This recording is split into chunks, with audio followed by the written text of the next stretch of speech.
First Discovery என்னன்னா, Japanese கலாச்சாரத்துக்கும் தமிழுக்கும் தொடர்பு இருக்கு.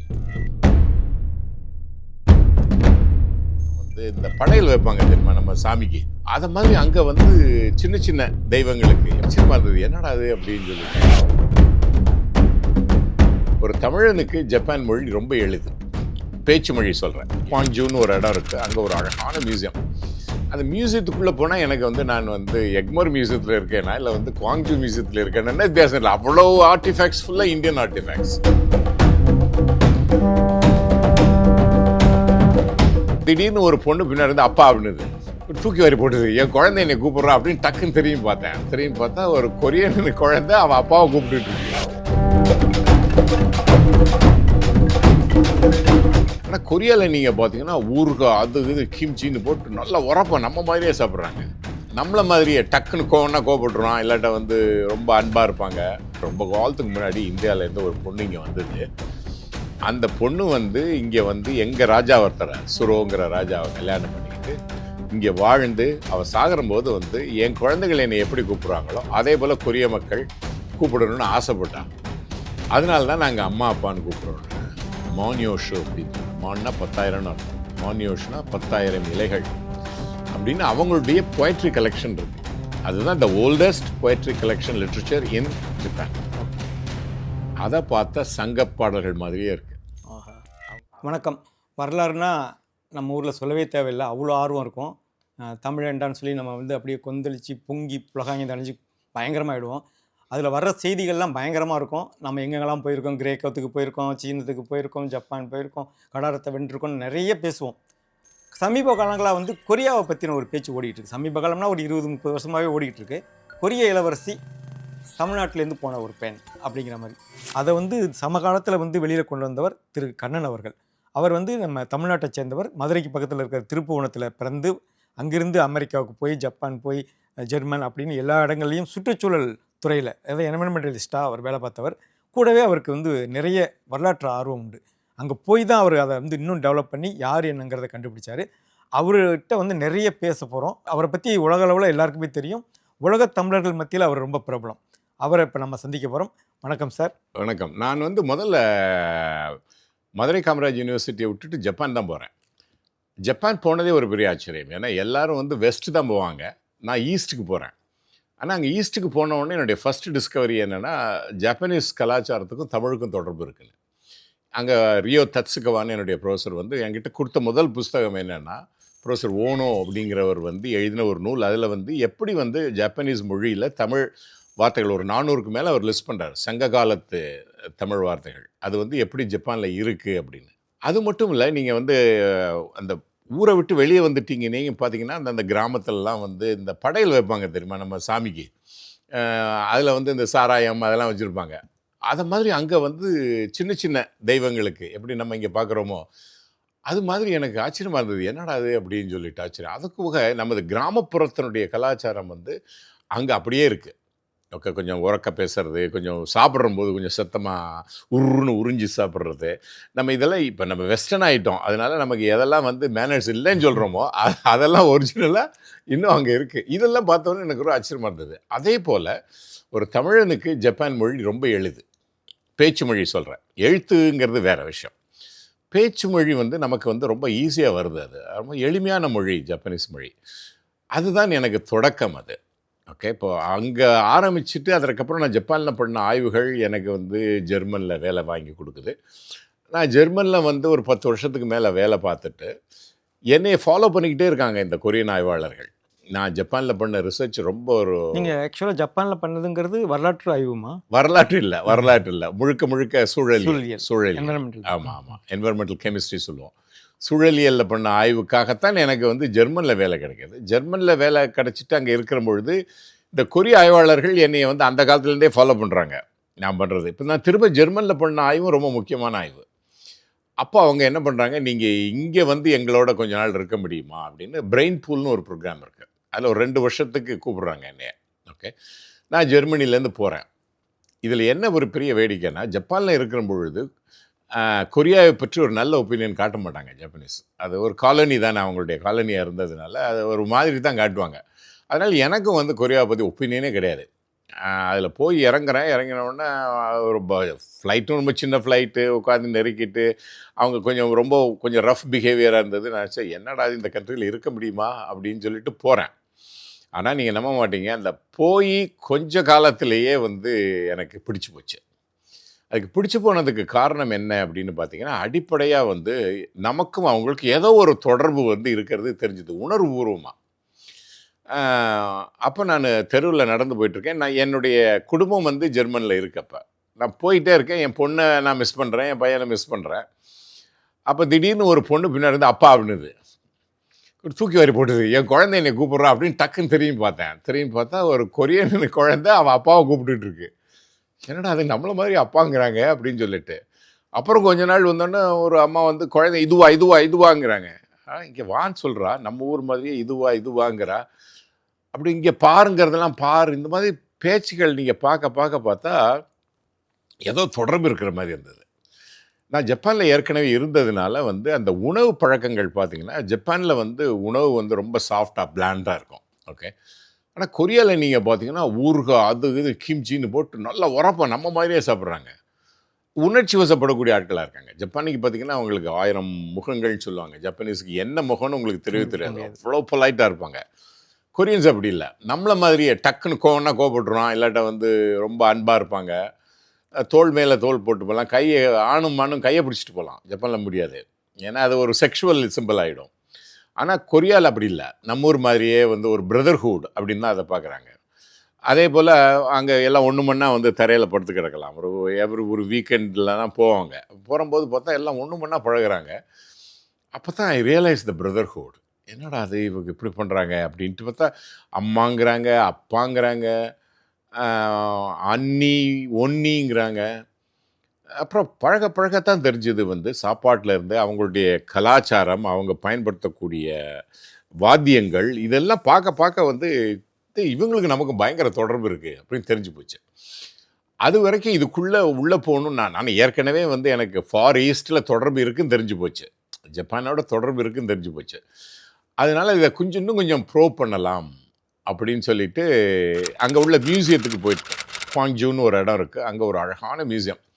அந்த மியூசியத்துக்குள்ளே போனால் எனக்கு வந்து நான் வந்து எக்மோர் மியூசியத்தில் இருக்கேனா இல்லை வந்து குவாங்ஜூ மியூசியத்தில் இருக்கேன்னா வித்தியாசம் இல்லை. அவ்வளோ ஆர்டிஃபேக்ட்ஸ் ஃபுல்லாக இந்தியன் ஆர்டிஃபேக்ட்ஸ், அவ்வளோ இந்தியன் ஆர்டிஃபேக்ட்ஸ். அது அஃப்கோர்ஸ் புத்திசத்துலேருந்து வர்றது பின்னாடி லேட்டர் பீரியட்.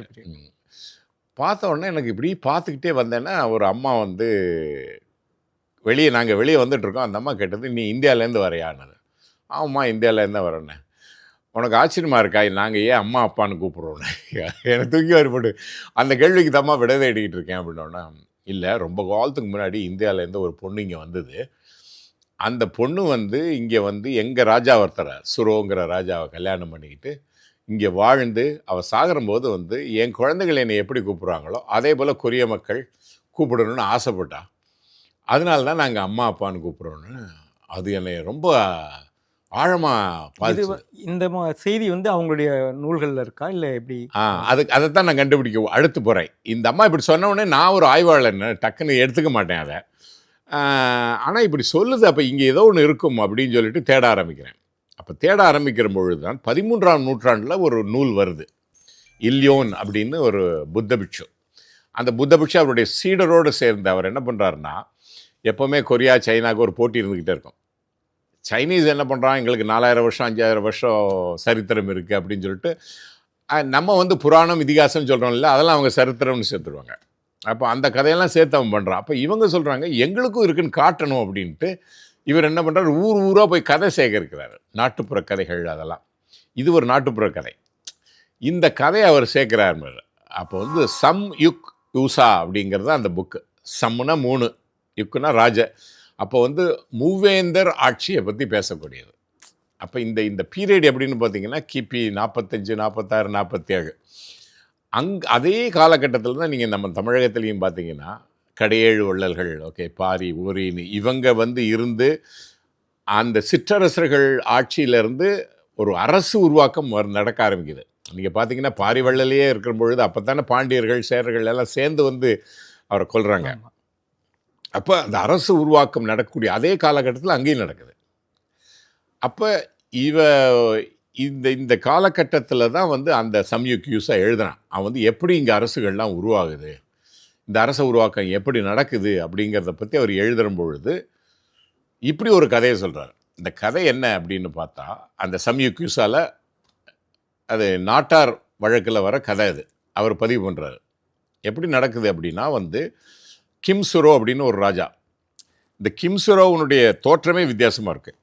எப்படின்னா வந்து வானத்திலிருந்து வந்த தேவர்கள் வந்து அவன் வந்து அங்கிருந்து தேவர்கள் வந்து எனக்கு பூமியில் போய் அரசாட்சி பண்ணணும் அப்படின்னு, இது வந்து கொரியானுடைய அடிப்படை கதை அப்படின்னு சொன்ன உடனே அவர் இந்திரன் சொல்கிறாரு, சரி நீ போ, என்ன அமைச்சர்கள்ட்டு நான் வந்து நம்ம சொல்கிற மாதிரி ரெயின் காட், தண்டர் காட் அப்படிலாம் சொல்கிறோம் இல்லையா நம்ம, அந்த அந்த மாதிரி இவர்கள்லாம் அந்த 5 நிலையில் கூட வரும் பாருங்களேன். வருணன் வராரு, இது அந்த மாதிரி தேவர்களையும் அனுப்பிச்சி வைக்கிறாங்க. அதோட வந்து ஒரு 5000 6000 தேவர்களை அனுப்பிச்சு மக்களாக நீங்கள் போய் சேருங்க அப்படி. இதுதான் அவங்களுடைய தோற்றம். ஓகே, அப்போ இந்த தோற்றத்திலே நீங்கள் பார்த்தீங்கன்னா இந்திய இன்ஃப்ளூயன்ஸ் தெரியுது. அப்போ வந்து அந்த முதல் மகன் வந்து பூமிக்கு வந்து இறங்குற பொழுது அவன் வந்து ஒரு சந்தன மரத்திற்கு கீழே இருக்கான் அப்படின்னு வருது. சந்தனம்ங்கிறது வந்து கொரியாவினுடைய மரம் இல்லை. சந்தனம் பொதிகையில் இங்கே இந்தியாவினுடைய இது அது சந்தன காடுகள் அப்படிங்கிறது. அப்போ மேற்கு தொடர்ச்சி மலையில் இருக்கக்கூடிய இந்த சந்தன காடு அங்கெங்கே போச்சு? அவங்களுடைய ஆரம்பமே, அதாவது வந்து கொரியாவினுடைய வெரி பிகினிங் ஒரு இந்திய தன்மையோடு ஆரம்பிக்குது. அப்படி வரக்கூடியதில் வந்து இவர் இந்த கிம்சுரோங்கிறவன் எப்படி அப்படின்னா வந்து வானத்திலிருந்து 6 முட்டைகள் வந்து இறங்கி வந்து அந்த ஒரு கிராமத்துக்கு கிடைக்குது. அதில் ஒரு முட்டையிலேருந்து வெளிவரவர் தான் அந்த கிம்னா தங்கம்னு அர்த்தம். தங்க முட்டைகள். அந்த தங்க முட்டையிலேருந்து அவர் வெளியே வராரு. வெளியே வந்தோடனே மடமடமடன்னு வளர்ந்துடுறாரு. வேக வேகமாக வளர்ந்து ரொம்ப பெரிய பையனாக வந்துடுறான். அவனுக்கு பேர் சுரோ. அப்போ வந்து கிம் சுரோ, கிம்னா தங்கத்திலேருந்து வந்ததுனால கிம் சுரோ அப்படிங்கிறது. அப்போ இவர் வந்த உடனே அரசாட்சியில் இருக்கிற பொழுது, அரசாட்சினா என்ன நான் சொல்கிறது வந்து இது நம்ம வேள்பாரி அந்த மாதிரி குறுநில மன்னர்கள், சீஃப்டன் அப்படிம்பாங்க. அது அப்போ ஒரு சீஃப்டனாக இருக்கார் அவர். நான் இனக்குழு தலைவர்கள் நிறையா 9-10 பேர் இருக்காங்க. அவங்களெல்லாம் இணைச்சிட்டு இவர் எப்படியாவது ஒரு அரசாட்சி உருவாக்கணும்னு முயற்சி பண்ணுறாரு. அந்த காலகட்டத்தில் அவங்க சொல்கிறாங்க, மக்கள் வந்து உங்களுக்கு ஒரு நல்ல பொண்ணாக வந்து பார்த்து சீக்கிரம் கல்யாணம் பண்ணிக்கங்க அப்படின்ட்டு. அவர் சொல்கிறார், இல்லை நான் இந்த பொண்ணை நான் பண்ணிக்க மாட்டேன், கொரியன் பொண்ணை. எனக்கு கனவுல இருந்து அங்கே மேற்கு திசையிலேருந்து ஒரு பொண்ணு வரும் அப்படின்னு எனக்கு கனவு வந்திருக்கு, நான் அவளுக்காக வெயிட் பண்ணுறேன் அப்படின்ட்டு. அதே காலகட்டத்தில் இந்தியாவிலிருந்து வந்த இந்த பெண், ஓகே, அவளுடைய பெற்றோர்களுக்கும் ஒரு கனவு வருது. உன் பொண்ணுக்கு வாக்கப்படக்கூடியவன் வந்து இந்தூர்காரன் இல்லை, தூர கிழக்கில் இருக்கான், அதனால் உன் பொண்ணை வந்து நீ அங்கே அனுப்பு அப்படின்ட்டு. அப்போ அந்த பொண்ணு துணிஞ்சு கப்பலில் ஏறி வருது. அப்போ இங்கே வந்து சேரத்துக்கும் இவங்க 2 பேரும் கொரியாவில் மீட் பண்ணுறாங்க. கிம்ஹே அப்படிங்கிற ஒரு இடத்துல வந்து இறங்குது. கிம்ஹே அது ஒரு சதுப்பு நிலம். அங்கே வந்து இறங்கின உடனே அவள் வந்து அந்த கதை பிரகாரம் பார்த்தா வந்து இந்த நம்ம காவி கலர் கப்பல் இல்லை, கொஞ்சம் சிகப்புன்னு சொல்லலாம். அந்த சிகப்பும் காவியும் கலந்த இதில் வந்து அவள் இறங்குறா. ரெட்டை மீன் சின்னம் இருக்குது, அது ரொம்ப முக்கியம். அந்த ரெட்டை மீன் சின்னத்தோடு வந்து இறங்குறா. இறங்கினோடனே ராஜா சொல்கிறார், சரி அரசவைக்கு வர சொல்ல அப்படின்னா. அவள் பாருங்கள், இறங்கின உடனே அவளுடைய மிடுக்கு பாருங்கள். அவள் சொல்கிறா, நான் ராஜ குடும்பத்தில் வந்தவன், நான் அவளை டேரெக்டாக வந்து பார்க்க மாட்டேன், நான் இப்போ மாலுமி ட்ரெஸ்ஸில் இருக்கேன், நான் ட்ரெஸ் எல்லாம் மாற்றிட்டு நான் அரச ட்ரெஸ்ஸை போட்டுக்கிட்டு தான் நான் வருவேன், உங்கள் ராஜாவை என்னை வந்து பார்க்க சொல்லுங்கிறா. எடுத்தோடனே நல்லா திமிரா பேசுகிறாவ. ராஜா பார்க்கணும், இவன் நிச்சயமாக ராஜ குடும்பத்தை சேர்ந்தவன் தான், வேறு யாரும் இப்படி சாதாரணமாக பேச மாட்டாங்கன்னு சொல்லிட்டு அவர் உடனே அங்கே ஒரு டென்ட் எல்லாம் அவளுக்கு ஆர்கனைஸ் பண்ணி அங்கே வந்து அவர் ட்ரெஸ் எல்லாம் மாற்றிக்கிட்டு நல்ல ட்ரெஸ்ஸில் உட்காந்துருக்கும் போது அவருடைய சேடி பெண்கள் எல்லோரும் இருக்காங்கன்னு வச்சுங்களேன். வந்துட்டு அப்புறம் ராஜா வராரு. வந்தவுடனே பேசி 2 பேரும் பேசணும், ரொம்ப மனசு பிடிச்சி போச்சு. அப்போ அவங்க கல்யாணம் பண்ணிக்கிறாங்க. அப்போ இவன் வந்து நீ யாருமா என்ன அப்படின்னா, அவருக்கு 16-17 வயசு அந்த பொண்ணுக்கு. அப்போ அந்த பொண்ணு சொல்லுது வந்து, நான் இந்த மாதிரி இரட்டை மீன் சின்னம் கொண்ட நாட்டிலிருந்து வருகிறேன். ஓகே, அது அயுத்தா அப்படிங்கிற மாதிரி ஒரு பேரை சொல்லுது. இந்த அயுத்தாங்கிற பேர் வந்து பதிவு பண்ணுறாங்க அவங்க, அயுத்தா அப்படின்னு சொல்லிட்டு. அப்போ இவர் புத்திஸ்ட் மாங்குங்கிறதுனால அவர் என்ன பண்ணிட்டாரு, அயுத்தான்னு அயோத்தியா அந்த மாதிரி திங்கிங் போகுது. ஓகே, அப்போ இவன் வந்த உடனே அந்த ஒரு கான்ஃபெடரேஷன் பண்ணுறா. அதாவது வந்து merchant confederation, confederation of merchant states, அங்கே உள்ளவங்களை அவர் வணிக கூட்டமைப்பு பண்ணிவிட்டு அதுக்கு பேர் காயல்னு பேர் வைக்கிறார். காயலில் எள்ளு சைலண்ட் ஆகி காயா அப்படின்ட்டு அவங்க ரெக்கார்ட் பண்ணும்போது அதை காயான்னு பண்ணுறாங்க. புத்த கயா கயா அப்படிங்கிற மாதிரி அதை புத்திஸ்டோடையே சேர்க்குறாங்க. ஓகே, அப்போ அதனுடைய உண்மைத்தன்மை மறைஞ்சு போயிடுது. இந்த பொண்ணு எங்கேருந்து வந்தானோன்னா இவங்க அப்போ வந்து இதில் ஆராய்ச்சி பண்ணக்கூடிய கிம் பியோங் மோ அப்படின்னு சொல்லக்கூடிய அவர் தான் முதல்ல இதை வெளிக்கொண்டு வர்றார். எந்த செஞ்சுரி சார் அது? இவர் வந்து அங்கே ஒரு யூனிவர்சிட்டி ப்ரொஃபஸராக இருக்கார் கொரியாவில். ஓகே, அதுவுமே சுவாரஸ்யமாக இருக்குது. இது வந்து அவருடைய பதிவில் வந்து ஃபேஸ்புக் பதிவில் வருது. காலத்தில் தான். ஆமாம், கொரியனில் அவர் எழுதுறாரு. என்னென்னா மாநரமாக இருக்காங்க அங்கே, நிறைய மாநரத்தில் இருப்பாங்க ஆட்கள். அப்போ அவர் இந்த புக்கை அவரும் இந்த புக்கை வாசிக்கிறாரு. அப்போ இந்த புக்கை வாசிக்கிற போது என்னுடைய மூதாதையர்கள் இந்தியாவிலேருந்து வந்திருக்காங்க, அப்போ இந்தியாவிலேருந்து வந்ததுனால தான் எனக்கு இந்த மாதிரி ஒரு நிறம் இருக்குது அப்படின்ட்டு அவர் தான் ஆரம்பிக்கிறார். அவர் பண்ண ஒரு பிழை என்ன அப்படின்னா, இந்த அயுத்தாங்கிறத வச்சுட்டு அவர் பண்ணுறது அயுத்தாங்கிறதுக்கு சிமிலர் சவுண்ட் எங்கே இருக்குன்ட்டு இந்தியன் மேப்பை பார்க்குறாரு. அப்படியே வந்து அயோத்தியா வந்துடுது. Okay okay. ஸோ இந்த பொண்ணு அப்போ அயோத்தியாவிலேருந்து வந்திருக்கணும் அப்படின்னு சொல்லிட்டு அவர் என்ன பண்ணுறாரு, ரொம்ப வலிந்து அயோத்தியாவிலிருந்து பர்மா சீனா வழியாக கொரியா வந்தான்னு ஒரு லேண்ட் ரூட்டு போடுறாரு. கடல் வழி வணிகம்ங்கிறது ரொம்ப அதற்கு முன்னாடியே இருக்கக்கூடிய ஒரு வணிகம். இது கொரியர்களுக்கும் தெரியும். ஓகே, இதை நான் சோல் அருங்காட்சியகத்தில் பார்த்தேன். பெரிய ஒரு மேப் இருக்குது, அதில் வந்து தமிழ்நாட்டை டச் பண்ணிட்டு போகிறதெல்லாம் இருக்குது அந்த மேப்பில். ஆனால் அவர் அதை வந்து இக்னோர் பண்ணிவிட்டு ஏன்னா அயோத்தியான்னு சொல்லிட்டதுனால அந்த லிங்க் பண்ணுறதுக்காக ஒரு லேண்ட் ரூட்டு போடுறாரு. ஓகே, ஒரு லேண்ட் ரூட்டு போட்டு இவன் இங்கேருந்து தான் வந்தாங்கிற மாதிரி வந்து 1998 இந்திய அரசோட தொடர்பு கொண்டு எங்கள் கிம் இனக்குழுவினுடைய தலைவி இந்தியாவிலேருந்து வந்தவள், அவள் வந்து அயோத்தியாவிலேருந்து வந்தா அப்படின்ட்டு அவர் அங்கே வந்து இவளுக்கு ஒரு நினைவாலயம் உருவாக்கணும்னா இந்திய அரசுக்கு இது புது செய்தி. இப்படி ஒரு செய்தி இங்கே கிடையவே கிடையாது, இந்தியாவில் எங்கேயுமே கிடையாது. இது எந்த வருஷம் சார்? 1998. Okay okay. அப்போ அவர் சொல்கிற பொழுது அந்த இது பிபிசி இன்டர்வியூவில் வருது. அந்த மிஸ்ராங்கிறவர் தான் அந்த ராஜா, அயோத்தி ராஜா. அவர்கிட்ட போய் சொன்ன அவர் சொல்கிறாரு, எங்களுடைய ஆன்செஸ்ட்ரி 17ஆம் நூற்றாண்டுலேருந்து ஆரம்பிக்குது, நாங்கள்லாம் வந்து பிராமின்ஸு. ஓகே, எங்களுக்கு வந்து நீங்கள் சொல்லக்கூடிய கிபி 47 எங்களுக்கு ஹிஸ்ட்ரியே கிடையாது. ஓகே, இருந்தாலும் நீங்கள் வந்து சொல்கிறீங்க வந்து உங்கள் தலைவி இங்கேருந்து வந்தாங்கிறதுனால அவங்கள ஏற்றுக்கொள்கிறோம். ஓகே, நாங்கள் ஒரு விருந்தினரை எப்பவுமே மதிப்போம், நீங்கள் சொல்கிறத நாங்கள் ஏற்றுக்கிறோம் வந்து. ஆனால் அவர் சொல்கிறார், நீ அந்த வழியில் தான் வந்தேங்கிறார் அந்த ராஜா. அவர் சொல்கிறார், இல்லை நான் அந்த வழியில் வரல, எனக்கு அவ்வளோ நீண்ட சரிதம் கிடையாது இங்கே. இப்போ இருக்கிற ராஜா அவர்? ஆமாம், இப்போ இருக்கிற ராஜா. ஓகே, அப்படின்னு அவர் சொன்னது பிபிசி இன்டர்வியூவில் வந்திருக்கு. அப்படின்னு இதெல்லாம் தெரிஞ்சதுக்கு அப்புறம் தான் வந்து அவர் 1998 அந்த இடத்துல இவர் வலுக்கட்டாயமாக அங்கே பண்ணிடுறாரு. ஏன்னா கிம்மின குழுங்கிறது நீங்கள் பார்த்தீங்கன்னா கொரியாவில் ரொம்ப பவர்ஃபுல் கிளான். அது எல்லா நீங்கள் இப்போ ப்ரீமியர்ஸ் நீங்கள் பார்த்தீங்கன்னா எல்லாம் கிம்மின்னு தான் வரும். இப்போ கூட பாருங்கள் வட கொரியாவில் கிம் இருக்காரு பாருங்க. இந்த கிம்முங்கிறது ரொம்ப பவர்ஃபுல் கிளான். அது இந்த இடத்துல ஒரு கிளாரிட்டி எனக்கு தேவைப்படுது. அதாவது 3 இனக்குழுக்கள்னு சொன்னீங்க. இந்த 3 இனக்குழுக்களில் மாநிலமாக இருக்கிற ஒரு குழு மட்டும்தான் இருக்கா, இல்லை 3 பேருமே அப்படி தானே? கரெக்ட். அந்த 3 அரசாட்சி நீங்கள் பார்த்தீங்கன்னா வந்து அது சுவாரஸ்யமான கேள்வி. ஏன்னா வந்து இப்போ ஷில்லாங்கிறது தான் பக்கத்தில், அதாவது காயாங்கிறது ஒரு சின்ன ஒரு டவுன்ஷிப் மாதிரி, சிங்கப்பூர் மாதிரின்னு வச்சுக்கோங்களேன். ஆனால் அதுக்கு முக்கியமாக இருந்த அந்த 3 அரசாட்சிகள் அப்படின்னா வந்து பெக்சே அப்படின்னு ஒரு அரசாட்சி, அதுக்கப்புறம் ஷில்லான்னு ஒன்று, கொக்ரியோ அப்படின்ட்டு வடபக்கம். இந்த கொக்ரியோங்கிறது சீனாவோட அப்படியே அங்கே போயிடுது, சீனாவுக்கு போயிடுது. அப்போ இந்த கொக்ரியோ இவங்கள்லாம் வந்து சீன இனக்குழுக்கள். ஓகே, அங்கேயே வந்து உண்மையிலேயே அது ஒரு ரொம்ப சுவாரஸ்யமான விஷயம். அது இந்த காயாங்கிற இடத்துல மட்டும்தான் தமிழ் ரத்தம் இருக்குது, வேறு எங்கேயும் கிடையாது. ஓகே, இந்த ரத்தம் தான் வந்து ஜப்பான்லேயும் இருக்குது. இது எப்படின்னா, நான் வந்து பேராசிரியர் காம்பே அவரோட பேசினேன். அவர் என்னுடைய பேச்சை கேட்டுட்டு உடனே வந்து எங்கிட்ட பண்ணால், நாங்கள் 2 பேரும் பேசினதுக்கப்புறம் என்னை சப்போர்ட் பண்ணி அவர் ஒரு பேப்பர் எழுதியிருக்காரு. அதில் அவர் ரொம்ப தெளிவாக சொல்கிறாரு, அதாவது வந்து ஜப்பானினுடைய ஆதிக்குடிகள், ரொம்ப ரொம்ப ஆதிக்குடிகள், அவங்களுக்கு பேர் யாயோயி அப்படின்னு பேர். யாயோயி, யாயோயி. ஓகே, இந்த ஆய் மக்கள் வந்து காயா இங்கே வந்துட்டு எஸ்டாப்ளிஷ் பண்ணிவிட்டு அப்படியே அங்கேருந்து ஜப்பான் கிட்டக்க தான். ஓகே, போட்டில் போயிடலாம். அப்போ அவங்க தான் அந்த ஆதிக்குடிகளாக அங்கே யாயோயோ இன மக்களாக இருந்திருக்காங்க. இதை எப்படி நம்ம தெரிஞ்சுக்கலாம்னா, இவங்க சரித்திரத்தை பார்த்தா, நான் ஏற்கனவே சொன்னேன் பாருங்க, இந்த ஷில்லாங்கிறது தான் ரொம்ப பவர்ஃபுல்.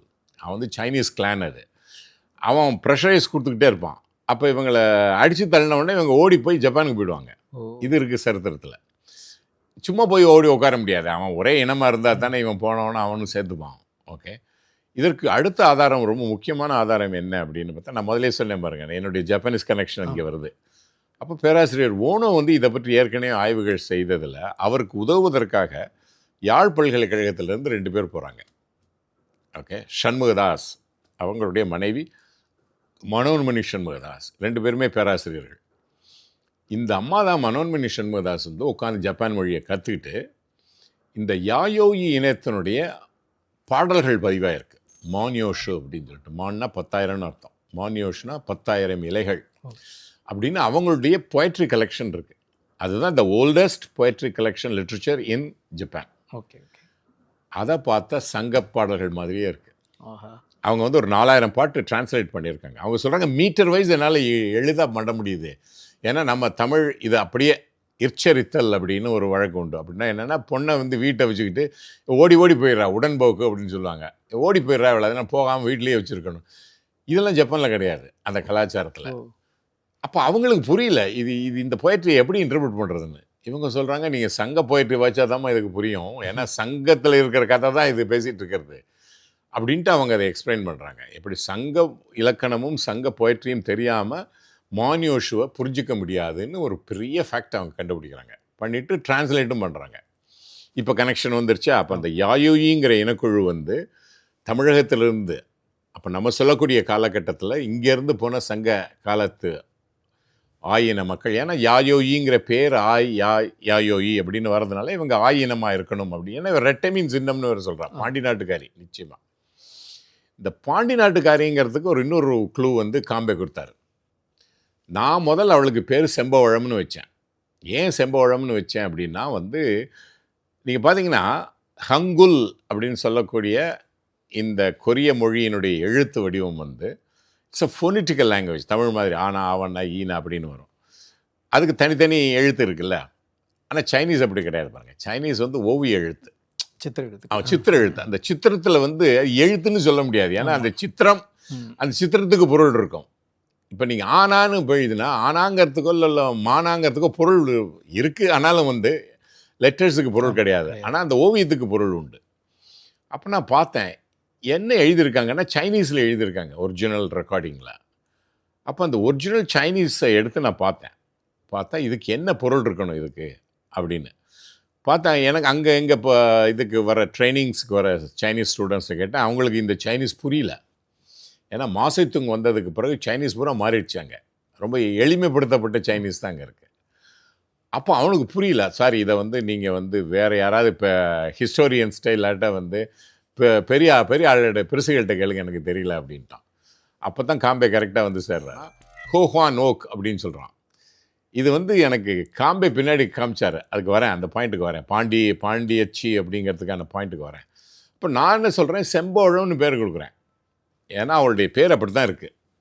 அப்போ செம்போழம்ங்கிற பேர் இப்போ ரொம்ப பாப்புலர் ஆகிடுச்சு. நான் தான் பேர் கொடுத்தேங்கிற கூட தெரியாத அளவுக்கு அது பாப்புலர் ஆகிடுச்சு இப்போ.